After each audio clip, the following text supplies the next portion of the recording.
안녕하세요. 대광중학교 3학년 여러분. 2차 함수 두 번째 시간입니다. 오늘은 2차 함수의 기본이라고 되어져 있는 종이에다가 나오는 필기들을 잘 적어주시면 되겠습니다. 1번입니다. 그래프를 그리는 기초에 대한 정보라고 되어 있는데요. 바로 밑에 보시면 네모 박스 안에 뭔가 익숙해 보이는 가로로 그은 선 하나, 세로로 그은 선 하나 두 개가 있죠.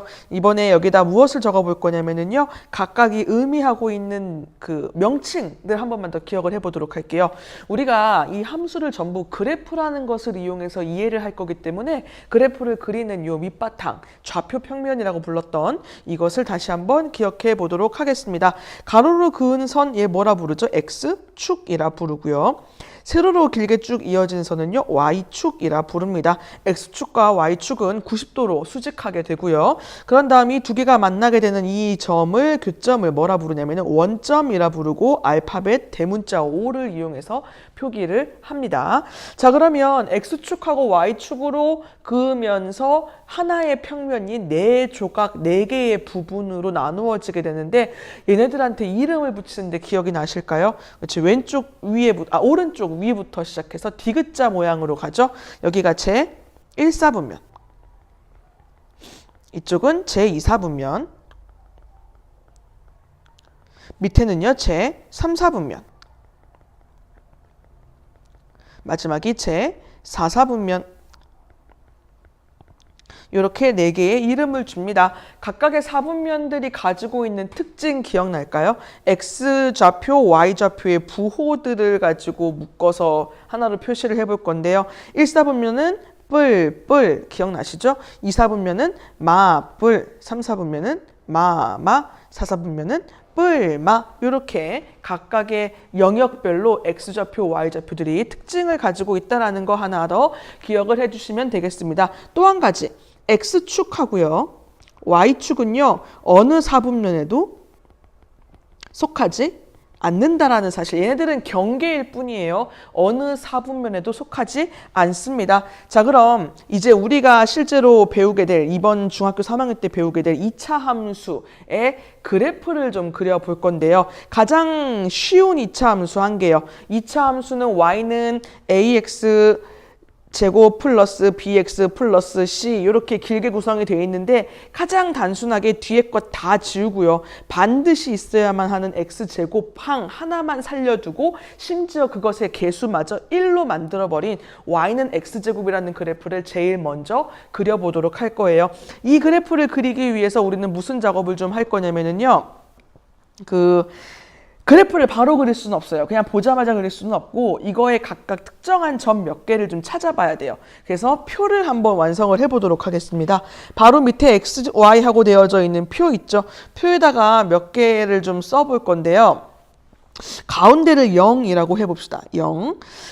오른쪽에 그래프 그릴 곳이 0 협소하고 마땅치가 않아가지고요. 어떻게 할 거냐면요. 여기는 0.5, 여기는 1, 2, 3 이렇게 할게요. 그냥 따라 하세요. 그럼 여기는 마이너스 0.5, 그 다음 마이너스 1, 마이너스 2, 마이너스 3 이렇게 할게요. 원래는 더 작게 나눠가지고 0.5 단위로 더 찍으려고 했는데 그러다 보니까 표가 좀 모자랐어요. 제가 두 칸 더 만들었어야 됐는데. 아무튼 요걸 한번 나타내 보도록 할게요. 사실 이 점 잡는 건 본인 마음이에요. 뭐 누가 반드시 1, 2, 3 이렇게 해야 된다라고 정해진 법은 없습니다. 그럼 각각에 대해서 y를 좀 찾아보도록 할게요. 마이너스 3이면 y는 제곱하니까 9.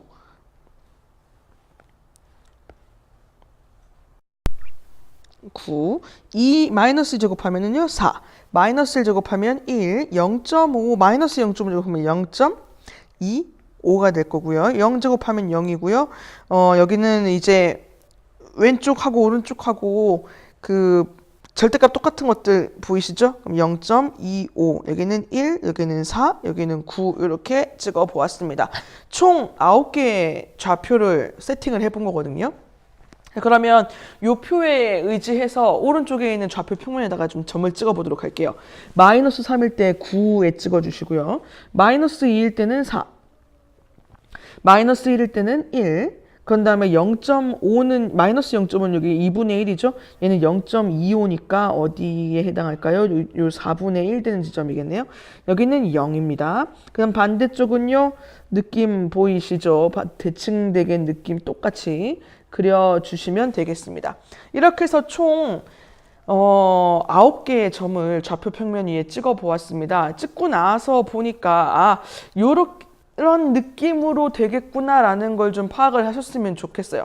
만약에 지금은 딱 9개의 점만 찍었지만 이걸 실수 전체로 이야기를 한다면, 즉 X축에 있는 모든 점들한테 다 Y를 하나씩 쥐어준다면 이 사이사이에 아마 엄청나게 많은 점들이 이렇게 채워지게 될 겁니다. 근데 그 점들이요, 막 이렇게 하나 막 이상한 데 찍히지는 않을 거고요. 우리가 딱 뭐랄까요, 상식적으로 생각할 수 있는 요 범위 안에 점들이 이렇게 존재를 하게 될 거예요. 자, 그럼 이 점을 쭉 이어보도록 할게요. 쭉 이어보는 거는 살짝 다른 색깔로 선을 좀 더 굵게 해보도록 하겠습니다. 이렇게 놓고 이 선들을 이렇게 매끄럽게 한번 이어줘 볼게요. 다시 할게요. 자, 이렇게 매끄럽게 이어져서 쭉 올라가도록 그래프를 그리실 수 있을 겁니다. 이러한 모습이구나. 참고로 얘는요, 점마다 꺾어지게 이어주는 게 아니에요. 매끄럽게 뭔가 흘러가도록 그래프를 그려주셔야 되겠습니다. 그래서 이차함수의 그래프를 그리는 방법은요, 여기 네모칸 긴 거 있죠? 여기다가 좀 적어 볼게요. 매끄럽게 이어서 그린다. 이렇게 할 겁니다. 몇 개의 점으로 그래프의 형태를 아까처럼 잡으신 다음에요. 그 점과 점 사이를 매끄럽게 이어서 그린다라는 거. 매끄럽다라는 거는 직선처럼 반듯하게가 아니고요. 부드럽게 이렇게 원래 가려는 그런 느낌으로 이어서 그려주시면 되겠습니다. 자, 그러면 3번 가볼게요. 자, 3번을 보시면은요, y는 x제곱 그래프의 특징인데 아까 그렸던 그래프를 요 밑에 쪽에다가 좀 간략하게 갖고 와 봤습니다. 이 그래프의 특징은요, 일단 어디를 지나냐, 반드시 지나가는 점이 있는데 거기가 어디냐면은요, 여기예요. 여기 밑에 있는 여기 뭐라 부르죠? 원점을 지나고 어떠한 곡선이다라고 이야기를 하는데요. 얘를 부르는 명칭이 있어요. 얘가 밑으로 내려갔다가 위로 올라오는 느낌이죠. 얘를 뭐라 부르냐면은요, 아래로 볼록이라고 부릅니다. 아래로 볼록한 곡선이다. 자, 그럼 두 번째, 이것은요, 어딘가의 대칭인데 딱 보면 반 접을 수 있는 거 보이시죠? 어느 라인을 기준으로 반을 접을 수 있느냐면은 요 축이요. 이 축은 무슨 축? Y축. 3번입니다. 뭐일 때 뭐고 뭐일 때 뭐다라는 건데요. 얘를 딱 접어보시면은요, 왼쪽하고 오른쪽하고 상황이 좀 나뉘는 거 보시게 될 겁니다. x가 0보다 큰 오른쪽에서는요, 위로 올라가고 있죠. 지금 현재. 이걸 뭐라 부르냐면 x값이 증가할 때 y값도 증가한다. 증가할 때 증가한다라는 느낌이에요. 자, 근데 왼쪽이요. x가 0보다 작은 쪽은요, 쭉 내려가고 있는 느낌이 드시죠? 이건 뭐라고 할 거냐면 x값이 증가할 때는 똑같지만 y가 반대로 가요. y값은 감소한다.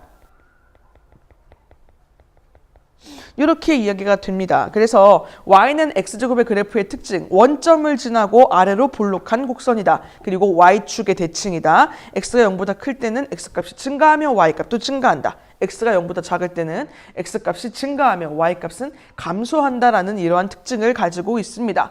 자, 지금까지 들으신 것 중에다가 잘 적어주시고요. 그다음 문제 1번이 바로 밑에 있습니다. 이차함수 y는 x제곱의 그래프는 원점을 제외하고는 x축보다 위쪽에 있다. 그 이유를 말하여라. 그 이유가 뭘지를 한번 생각해 가지고 오시기 바랍니다. 오늘은 여기까지. 안녕.